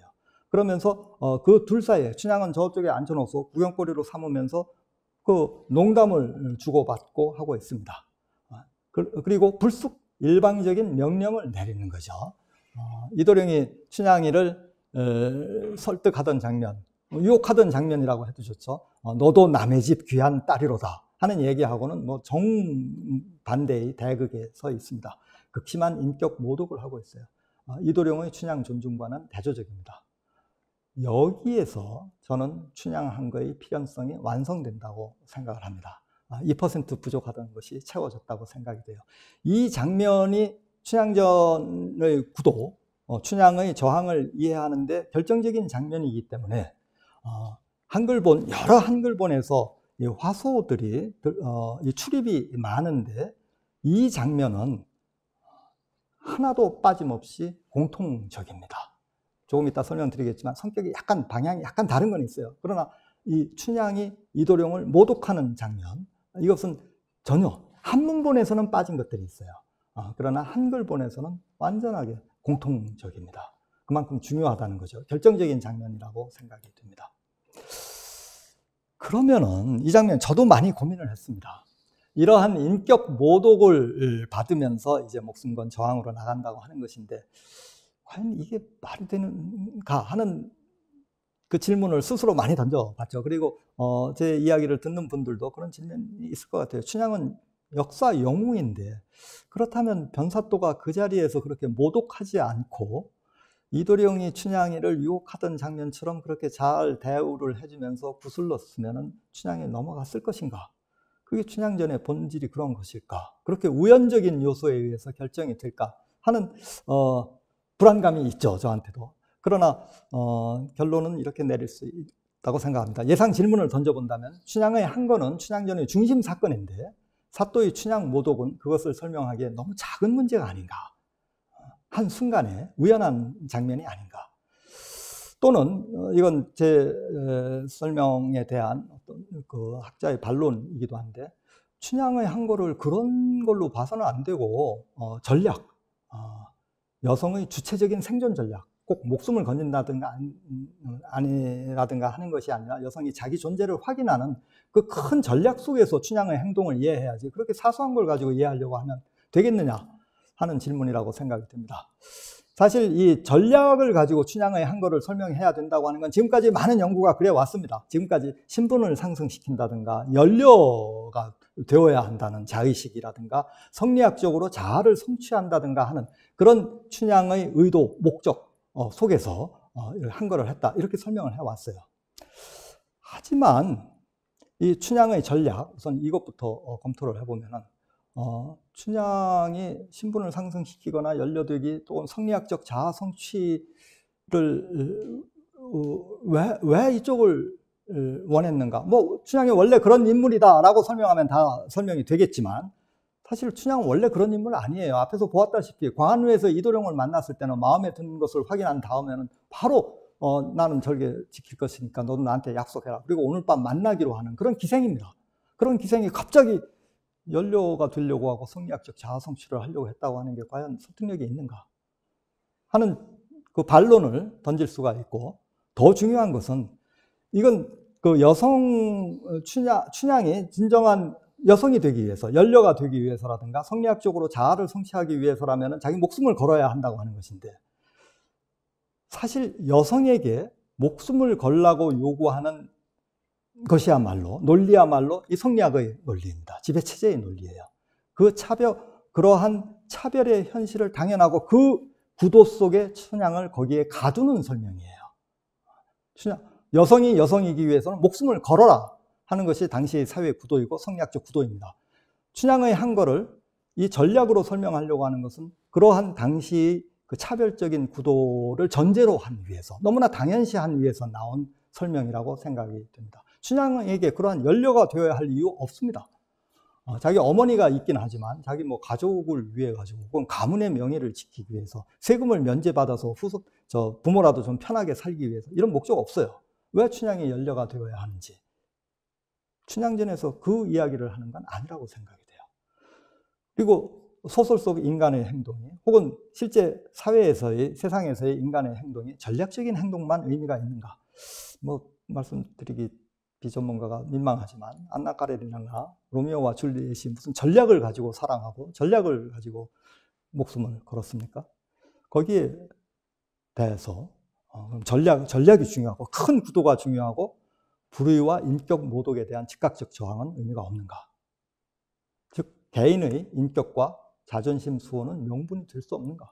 사회적 명분은 훨씬 더 큰 것이어야 되고 춘향전의 명분은 훨씬 더 큰 것이어야 하는가 하는 데 대해서 근본적인 질문을 던질 필요가 있다고 생각합니다.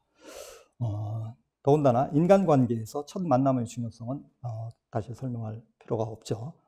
춘향과 변사또가 처음 만나는 장면에서 사랑과 인격에 대한 모독보다 더 중요한 건 없다고 생각이 됩니다. 지극히 개인적이고 작다면 지극히 작은 문제지만 이건 춘향이가 목숨 걸고 저항, 더군다나 그 강렬한 사랑의 기억을 가지고 있는 상태에서는 목숨 걸고 싸우게 되는 그 길로 가는 그러한 방향을 춘향이 선택하는 데 대한 충분한 설명이 된다고 저는 생각을 합니다.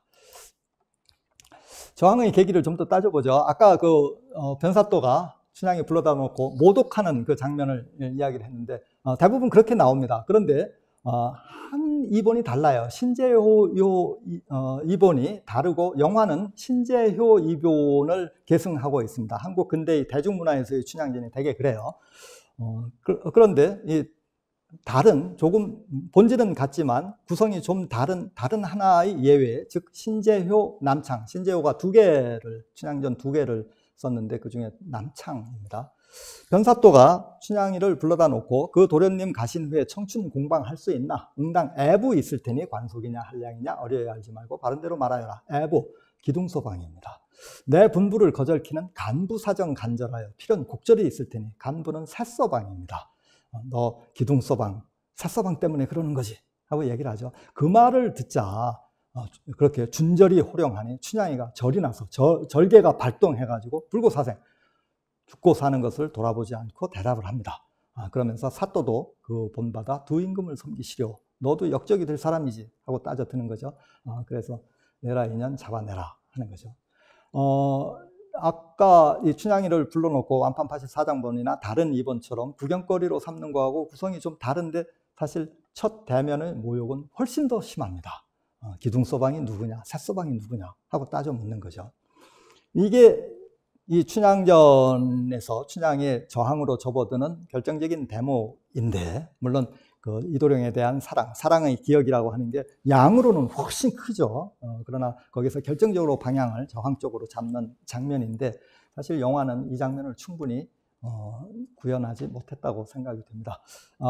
이 이야기하고 비슷한 얘기를 해요. 변사또가 젊은 것이 독수공방할 수 있겠느냐, 응당 정주는 사내가 있을 테니 관석이냐 건달이냐 이렇게 얘기하고 있죠. 사실 원전에서 얘기하고 있는 것처럼 기둥서방이 누구냐, 너 살서방 때문에 그러는 것이지 하고 따져 물었으면 그래도 원전이라도 충실하게 재현을 하는 거죠. 그렇지만 그게 아니고 아주 순화시킨 표현으로 정주는 사내 정도로 나와 있습니다. 그러면서 제3자가 끼어들어서 꾸지람하는 거죠. 그러면서 대결로 접어듭니다. 변사또의 춘향 모독은 이 영화가 원전에 역시 못 미칩니다. 따라서 춘향의 한 거 이유와 그에 대한 설명이, 한 거 이유에 대한 설명이 설득력을 영화에서 충분히 지니지 못한다고 생각이 됩니다. 근데 영화로 구성한 것, 영화에서 한 거 장면은 뭐 이런 구체적인 설명을 할 수는 없는 것이고, 이 매맞는 장면에서 저항을 하는 것인데, 이 장면은 저는 뭐 음악에 대해서 이야기를 할 소양은 없지만, 조상현의 창에, 이 저항 장면의 창에 이 어린 여성이 항의하는 목소리를 얹어서 처절하게 구성이 되었다고 생각을 합니다. 사실 연기력이 부족한 게 뭐 논문에서도 지적이 되고 그럽니다. 아까 동혼을 크게 잡는 장면이 많았다고 하는데 그것도 이 연기력이 부족해가지고 클로즈업을 할 수 없기 때문에 그 구도를 크게 잡았다고 하는 설명이 논문에도 있습니다. 그렇지만 이 장면에서 어쨌든 감독과 배우가 노력해가지고 이렇게 처절한 장면을 그려낸 것이죠. 그런데 그 대결 현장 역시 원전의 대결 현장을 장면으로 충분히 구현해냈는가 하는 점을 좀 다시 한번 확인할 필요가 있겠습니다. 당신 이제 그 나라와 임금을 배신할 것 같다 하니까 사또가 화가 나가지고서 죽노라 서로 마라 하고 패는 거죠. 춘향이 포악합니다. 사납고 거칠고 사납게 저항을 하는 거죠. 그러니까 사또가 기가 막혀 어찌 분하시던지 연상을 두드리째 탄건이 벗어지고 상투고가 탁 풀리고 댄마디에 목이시오. 제정신이 아닌 거죠. 그래서 명령을 내리니까 뭐 굉장히 급박하게 급창 인연 잡아내리라 춘향이 떨치며 놓아라 뭐 이렇게 되죠. 기가 막혀 허푸허푸하며 이렇게 됩니다. 일반적인 그 서술에서는 이렇게 뭐 아뢰라 형리 대령하라 하고 명령을 하니 뭐 누가 나서서 예 하고 대답하자 뭐 이어서 수결 하고 주어와 수어가 있는 것이 일반적인 겁니다. 그런데 그런 거 다 빼버렸죠. 아주 급박하게 이 장면을 그려냈습니다. 완판 84장본은 특히 이 끌려 내려가는 장면에서 춘향이 떨치며 놓아라 하고 외치는 장면도 박아 넣었어요. 뭐 어떻게 보면 별거 아닌 것 같지만 사실 적극적으로 몸부림치면서 저항하는 장면도 들어갔게 됐고, 이런 이 주어와 수어를 빼고 대화만으로 한 글자만의 대화만으로까지 되는 것. 이거 제가 문법을 학자 연구 성과를 찾아보니까 이런 걸 자유직접 인용이라고 한답니다. 이 자유직접 인용이 물론 이 장면에서 처음 쓰인 건 아니에요. 춘향전에서 처음 쓰인 건 아니에요. 제가 찾아본 결과로도. 그러나 여기서처럼 효과 있게 이렇게 잘 쓰인 경우는 그렇게 많지 않다고 생각이 듭니다. 혹은 사또가 실성했어요. 제정신이 아닌 거죠. 이 기생하고 싸우다가 이런 장면, 저항의 현장성을 잘 드러내고 있습니다. 최하층 여성과 고을 최고 권력자의 정면 대결 현장을 생생하게 재생해내고 있고 이것을 급박한 문체로 구성하고 있습니다.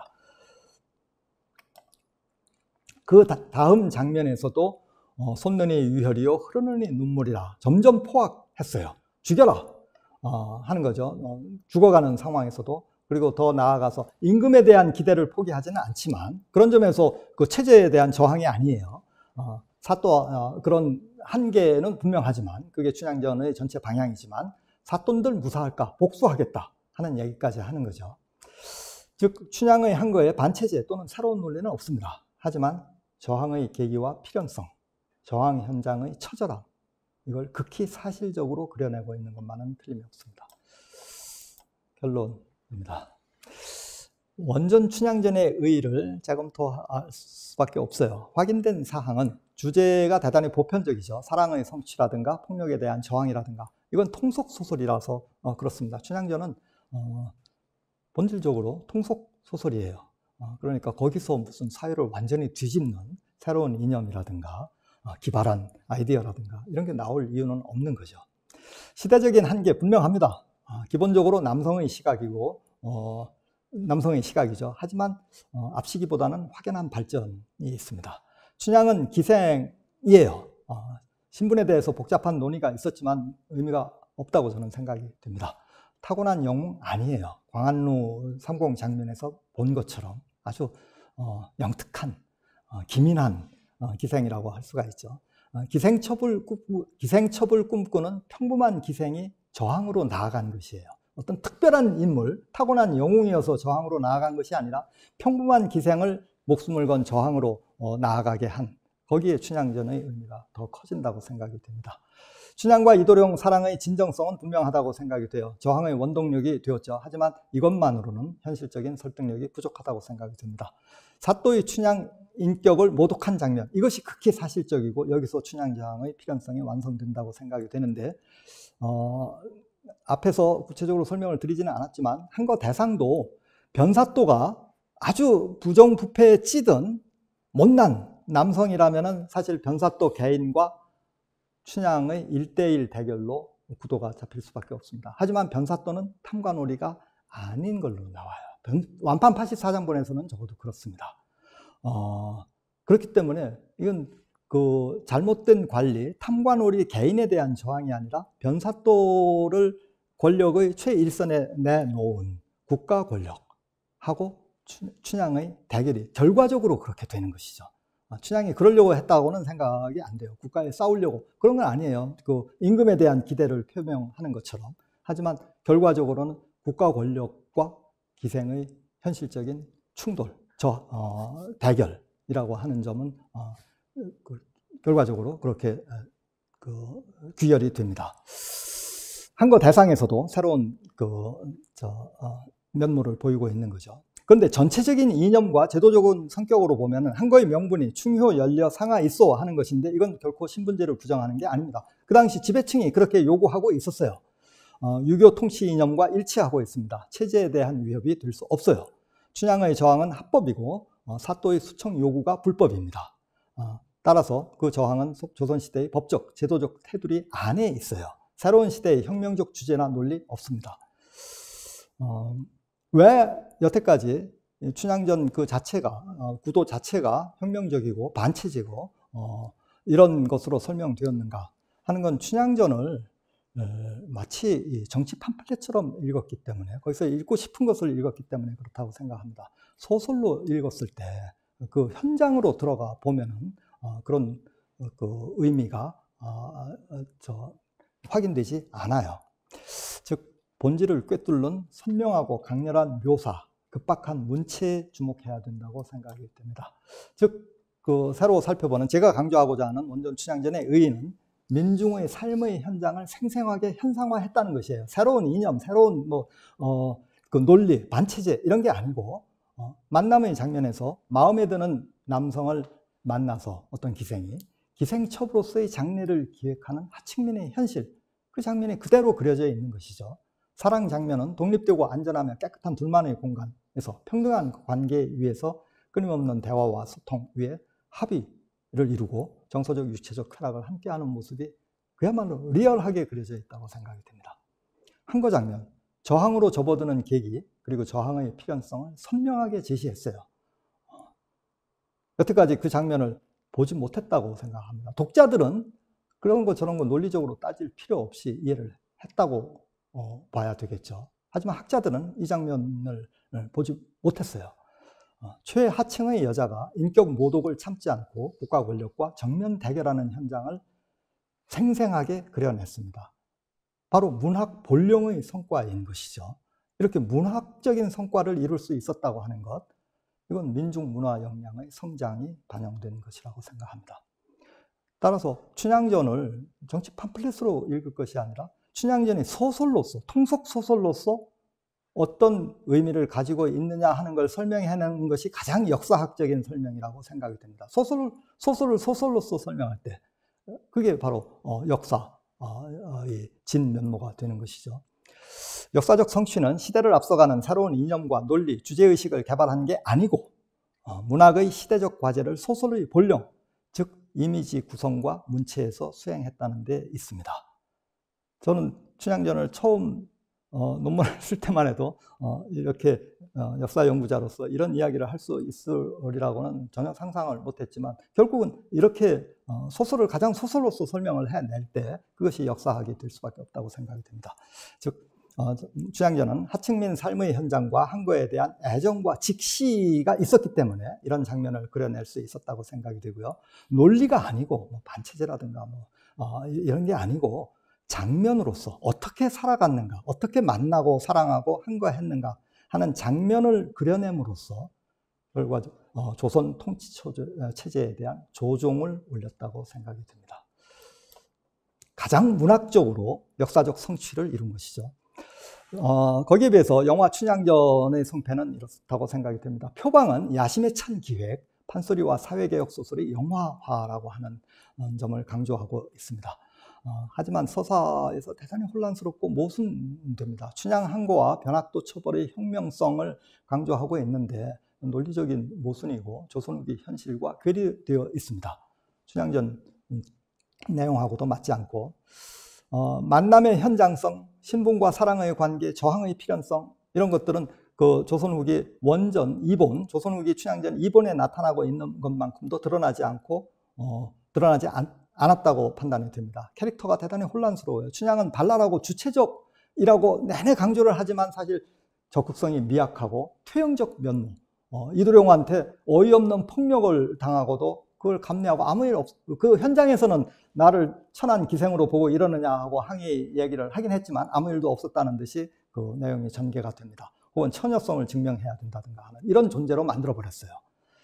이도룡은 원전에서 춘향을 존중하는 인물로 나오는데 그런 것도 부각하지 않고 춘향과 하인에게 폭력이나 가하는 그런 인물로 그려져 있습니다. 물론 이도룡은 어떤 분은 춘향전에 본 시각이 이도룡이고 이도룡을 중심으로 한 이야기라고 하는데 우선 제목이 춘향전 아니겠습니까? 그리고 이도룡은 한 거 아무것도 없습니다. 사실 와가지고 과거 공부 춘향이 생각하면서 과거 공부 열심히 했고 돌아와가지고 탐관오리 징치하고 하는 것인데 그건 춘향이 아니라도 양반집 자제로서 당연히 해야 할 일이에요.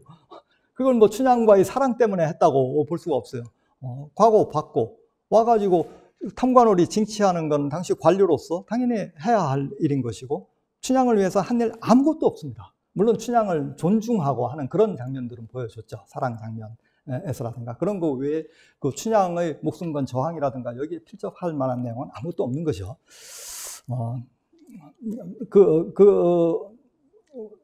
춘향전의 본래 내용이 그렇기 때문에 뭐 이도룡을 부각하지 못한 걸 큰 영화의 한계로 지적할 필요는 없겠습니다만은 그래도 조선 후기 이본에 나타난 춘향 존중 이런 것들은 부각할 만도 한데 그러지 않았던 거죠. 변사또는 이도룡만큼 잘난 인물이다 라고 하는 점을 굉장히 강조하고 있는데요. 감독이 그러면 그렇게 나갔어야죠. 그게 완판 84장본의 방향이라고도 생각이 됩니다. 하지만 민중을 수탈하는 무자비한 탐관오리라고 하는 이 개인적인 하자 여기에 대한 미련을 못 버려요. 그래가지고 영화에서는 이도룡만큼 잘난 인물이라고 강조하면서도 한편으로 세금 때문에 청원하러 온 백성을 무자비하게 구타하는 물론 사람을 시켜서지만 그런 무자비한 탐관오리의 면모를 같이 보이고 있습니다. 그걸 끝내 지우지 못한 거죠. 완판 84장본에서는 지웠는데 그래서 춘향의 한 거를 국가에 대한 것으로 그렇게 비결시켰는데 그렇게 못하는 거죠. 결과적으로 영상과 판소리가 어우러지는 미학적 성취는 분명하다고 생각합니다. 하지만 삶의 현장의 사실성이라든가 사회의식, 이것은 조선 후기 원전 춘향전에 오히려 못 미치고 못 미칩니다. 물론 이것을 영화의 책임만으로 돌릴 수는 없겠죠. 이해조라든가 이광수라든가 근대의 길목에선 이런 분들이 춘향전의 전통을 왜곡했어요. 잘못 해석하고 퇴행적 면모를 만들어 넣고 빼는 정도에 그치지 않고 만들어 놓은 부분들도 있어요. 그런 잘못된 해석을 계속해온 학계의 책임도 있다고 생각이 됩니다. 따라서 영화는 오늘날 사회상에 조응하는 재창조도 하지 못했습니다. 우선 이 결론은 지극히 평범한 것일 수밖에 없겠는데요. 원전과 전통을 우선 올바로 이해해야 하는데 21세기의 우리 사회가 조선 후기 춘향전을 올바로 이해하고 있는가, 여기에 대해서 질문을 던졌습니다. 그리고 그 위에서 현대성을 추가해야 할 텐데 이건 제가 논할 수 있는 부분이 아니죠. 그럼으로써 21세기의 춘향전을 창조해야 할 텐데 그것이 결과적으로 생명력을 가지고 새로운 문화의 원천으로 작동할 수 있을지, 세계인들의 공감을 불러일으킬 수 있을지 하는 데 대해서는 여전히 저는 판단을 하지 못하고 있습니다. 다만 이런 가능성을 따져보고자 할 따름입니다. 이상으로 제 이야기는 마치겠습니다. 감사합니다. 사실 저도 이 춘향전을 제대로 읽어본 적이 없어서 그냥 얼핏 그냥 일반적으로 알려져 있는 이야기 정도만 알고 있었는데요. 오늘 선생님 그 강연을 통해서 굉장히 많은 부분들을 알 수 있었고, 특히나 들으면서 내내 어떻게 저렇게 디테일한 부분까지 저렇게 분석해서 우리들에게 알려주시는 걸까, 참 그 감동을 많이 받았습니다. 강연하신 이제 교수님께 혹시 이제 궁금하신 것들, 그 강연을 들으면서 궁금했던 부분들이 있으시면 직접 질의하고 그다음에 응답하는 시간을 갖도록 하겠습니다. 저는 서양사학과의 장문석이고요. 이제 이 공개 강연을 이제 그 주최한 인문학연구원에서 이제 일을 하고 있습니다. 오수찬 교수님 강연 굉장히 이제 재밌게 잘 들었고요. 많은 걸 또 배울 수 있는 그런 이제 강연이었다고 생각을 합니다. 춘향전에 대한 이제 기존의 여러 가지 해석들을 이제 재검토하시면서 좀 그 새로운 제가 보기에는 굉장히 그 텍스트에 대한 이렇게 섬세하고 미묘한 그런 이제 독해를 통해서 기존의 해석과는 다른 이제 새로운 해석을 이제 제시를 해주신 것 같고요. 그다음에 그 제시해 주신 해석도 제가 보기에는 굉장히 좀 이렇게 설득력이 이제 강하다. 그래서 저도 이제 몰입이 됐다. 이제 이런 말씀 먼저 드리고 싶습니다. 이제 다만 이제 조금 이제 이렇게 들으면서 이제 제가 아마 이제 뭐 전혀 문외한이고 또 좀 이렇게 이런 이렇게 맥락을 잘 알지 못해서 이제 드는 의문일 수도 있는데요. 그 춘향의 한거 저항이라고 하는 게 이제 그 한거의 대상이 이제 국가 권력일 수 있다. 그렇게 이제 우리가 볼 수 있고 또 봐야 되지 않느냐. 이제 이런 말씀을 해주셨는데, 그럴 수 있다는 생각이 드는데, 이를테면은 단지 그 탐관오리 개인에 대한 저항이 아니다라고 하는 선생님의 해석은 뭐 충분히 이제 공감이 가고 설득력이 있다고 이제 생각을 합니다. 그러나 그 저항이 과연 국가 권력 자체에 대한 것이었는지 이렇게 판단하는데 그 원본을 통해서 충분히 우리가 그 근거를 확보할 수 있을까라고 하는 약간의 이제 그런 의문은 좀 들었거든요. 그래서 오히려 이 춘향의 한거의 대상이라고 한다면 차라리 그 탐관오리 개인은 아닐지라도 일상적인 삶의 현장 속에서 자주 민중들이 부딪히는 이 지배계층, 양반계층에 대한 그러한 어떤 불만과 그들이 이제 민을 모욕하고 무시했을 때 느끼는 즉각적인 어떤 반발과 자기 인간적 존엄성에 대한 그런 어떤 존중, 보호라고 하는 이제 그런 차원에서 사회성이 강한 이제 한 거로 이제 나아갔다라고 하는 이제 이런 해석까지는 제가 충분히 그렇게 볼 수 있겠다는 생각이 드는데, 국가 권력 자체에 대한 한 거라고 해석해야 될 수 있지 않을까라고 이렇게 이제 해석해 주셨던 대목에 있어서는 이를테면 아까 제시해 주셨던 그 대화 중에 그 텍스트 중에 이를테면 여전히 임금을 정의를 바로 잡아줄 수 있는 궁극적인 어떤 그 해결자로 이렇게 여전히 이렇게 바라보는 그런 시선도 여전히 이렇게 묻어 있는 것 같고요. 또 유럽 같은 경우도 사실은 그 왕이 그러니까 얼리 모던 시기의 국왕이 사실은 그런 역할로서 그러니까 지방의 엘리트들과 귀족들이죠. 귀족과 민중 사이의 대립구도 속에서 오히려 정의의 수호자로서의 자신의 이미지들을 이렇게 보여주면서 오히려 이 민중들에 이렇게 어필한 측면이 있었다는 생각이 들거든요.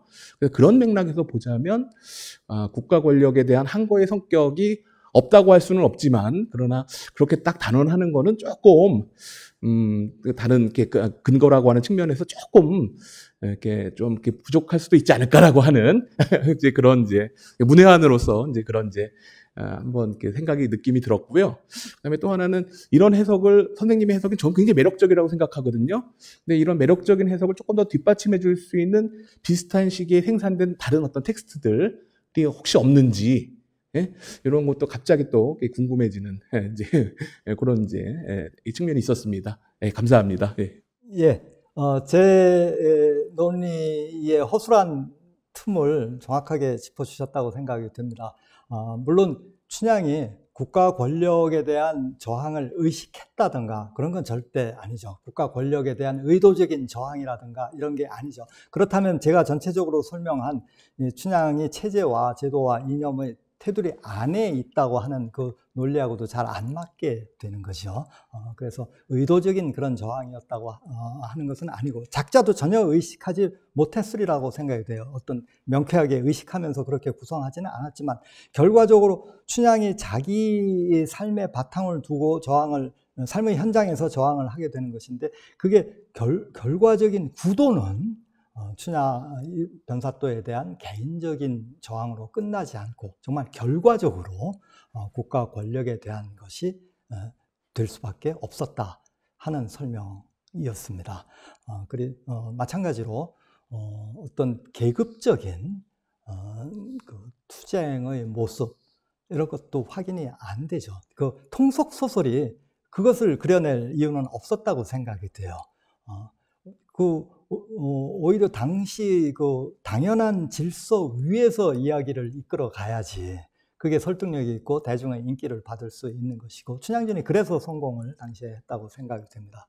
역시 어떤 구조적인 계급적 혹은 계층적, 신분적, 집단적인 투쟁이라든가 이렇게 보려고 하는 분들 물론 있어요.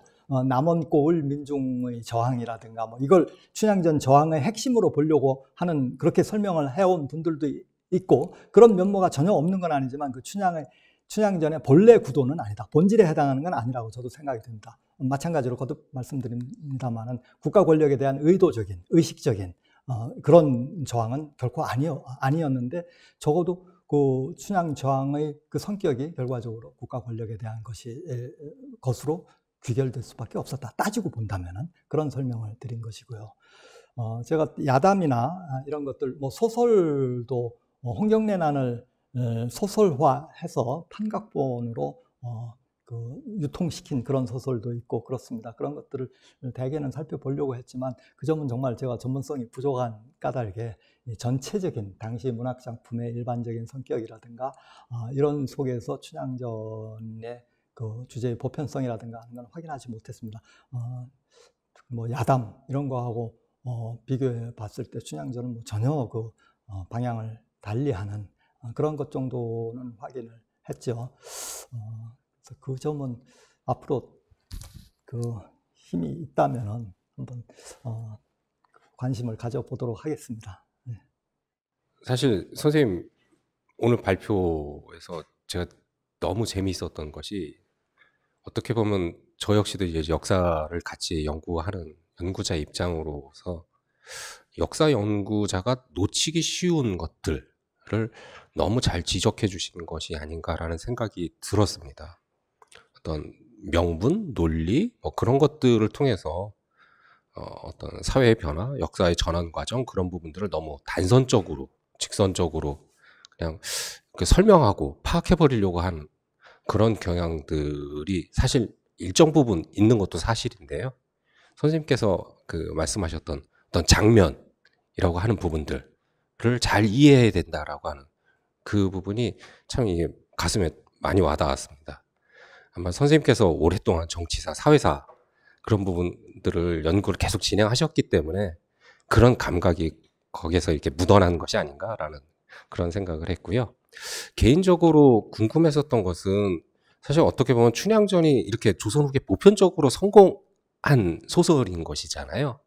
그래서 다양한 판본이 나오고 그랬던 배경에는 막 강연에서도 이제 언급하셨던 아마 두 가지 정도의 이유, 그러니까 굉장히 이제 노골적인 사랑 이야기이고 또 한편으로는 어떤 민중들이 갖고 있는 어떤 현실에 대한 그런 의식들이 어느 정도 충실히 반영이 되었기 때문에 아마 모든 사람들이 이렇게 같이 읽으면서 공감하고 뭐 그렇게 할 수 있었던 것이 아닌가라고 생각이 되는데요.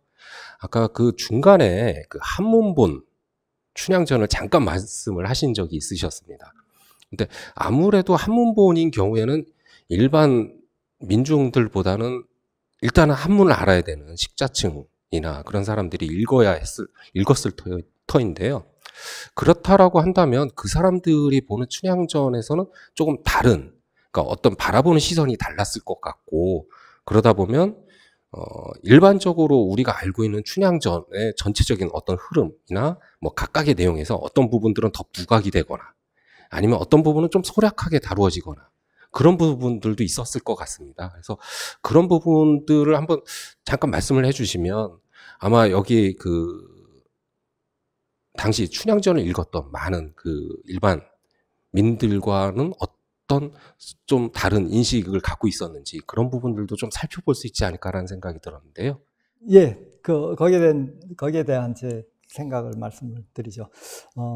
큰 구도는 체제 안에 있었고 제도와 이념에서 벗어난 게 아니었기 때문에 그 가장 이른 시기 2본부터 전통시대 마지막 시기 2본까지 다 동일합니다. 한문본과 한글본도 다 동일해요. 그런데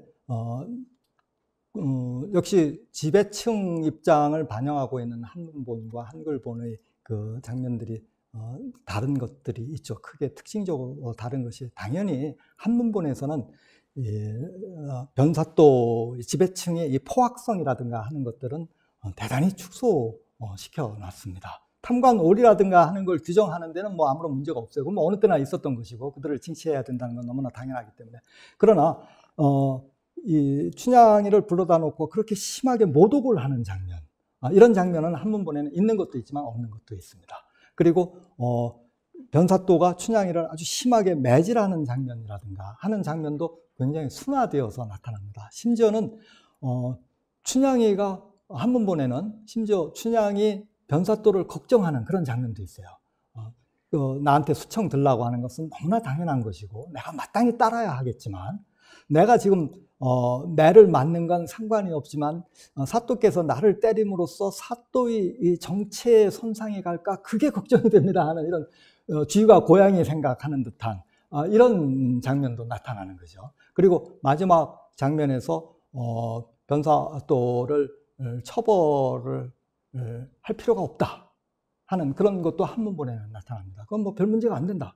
한글본은 명백해요. 특히 완판 84장본 같은 경우는 법적으로는 가능하지 않은 봉고파직하고 그 봉고파직을 남원시내에 우렁차게 울려 퍼지게 하고 대문에다가 이 벽보까지 붙여가지고 봉고파직을 알립니다. 이건 그 체제 속에서는 전혀 현실적이지 않아요.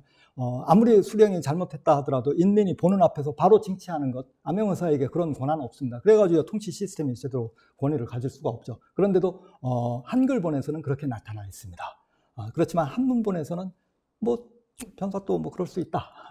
그 좀 용서하자 하는 그렇게 나가는 것들이 있고 제가 생각할 때는 불행히도 한국 근대의 문화는 그쪽을 이어봤습니다. 이해조도 그렇고 이광수도 그랬던 것 같습니다. 그건 지금 정확하게 기억이 안 나는데 그러니까 그 크게는 같지만 한국의 대중문화가 이 지배층 쪽에서 잡은 방향을 계승하게 되고 그 결정적인 길목에 서 있는 인물이 저는 이광수라고 생각을 합니다. 네, 선생님 그 오랜 시간 재미있는 강연 해주셔서 감사합니다. 선생님 연구가 계기가 되어서 그 춘향전에 대한 올바른 이해가 많은 사람들에게 그 알려질 수 있는 계기가 되었으면 좋겠고요. 그리고 또 그 바탕 위에서 새로운 21세기 춘향전이 이게 다시 만들어질 수 있기를 그렇게 기대하면서 오늘 2020 2022년 인문학연구원에서 지원하는 강연 집필서 공개 강연의 마지막 회를 마치도록 하겠습니다. 예, 수고해 주신 오수창 선생님 감사합니다. 감사합니다.